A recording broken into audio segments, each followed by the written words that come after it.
వీరు బొలుగురు గోపాల్ రెడ్డి స్వామి గారు, పెనుకొండ తాలూకా చోళ మండలం, అంటే పుట్టపర్తి సాయిబాబా దగ్గరికి. ఎంత దూరం మీకు అక్కడ? మాకు 30 కిలోమీటర్లు. 30 కిలోమీటర్లు సాయిబాబా దగ్గర ఉంటారు వీరు, సత్యసాయిబాబా దగ్గర. వీరిది మహాలక్ష్మి చండీపీఠం పీఠాధిపతి వీరు. అలాగే గ్రామదేవత అమ్మవారి పేరేంటే పూజమ్మదేవి. పూజమ్మదేవికి గ్రామదేవతకి పూజ, అలాగే రామాలయం కట్టడం, ఇవన్నీ కూడా చేస్తారు వీరు. చాలా సుప్రసిద్ధులు.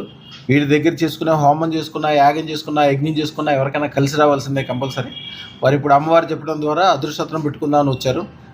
అది ఇంకొకసారి అది వచ్చారు వీరు. నా ఫోటో పెట్టుకున్నారు, అది చూపించండి. ఈ పీఠ మనంగానే ఏమవుతుందంటే చాలా అంటే కొద్దిగా రకరకాల వ్యవహారాలు ఉంటాయి దాంట్లో. ఏంటి, యజ్ఞం చేస్తున్నా, యాగం చేస్తున్నా వ్యతిరేకం చేసేవాళ్ళు ఉంటారు, కట్టేవాళ్ళు ఉంటారు, తిరుగు చేతబడులు చేసేవాళ్ళు ఉంటారు. ఈ ఊళ్ళలంటే కంపల్సరీ భైరవ సాధన ఉండాలి. భైరవ సాధన ఉన్నప్పుడు అది నెగిటివ్ అనేది మన దగ్గర రాకుండా పాజిటివ్ ఒకటి మనకి మన భక్తులకు వెళ్ళేటట్లు చేయాలి. దానికోసము అలాగే అద్భుతమైన ఈ నిత్యాన్నదానం పథకము ఎట్లా జరగాలి వాటన్నిటి కోసము ఇప్పుడే వారికి ఒక అద్భుతమైన మంత్రం కూడా ఇస్తున్నా. నిత్యాన్నదానం పథకం మొదలు పెట్టుకోండి. రోజు యజ్ఞం జరిగేటట్టు చూసుకోండి ఇంట్లో. మీ దగ్గరికి వచ్చిన భక్తులందరికీ పీఠం పెద్దగా చేయండి.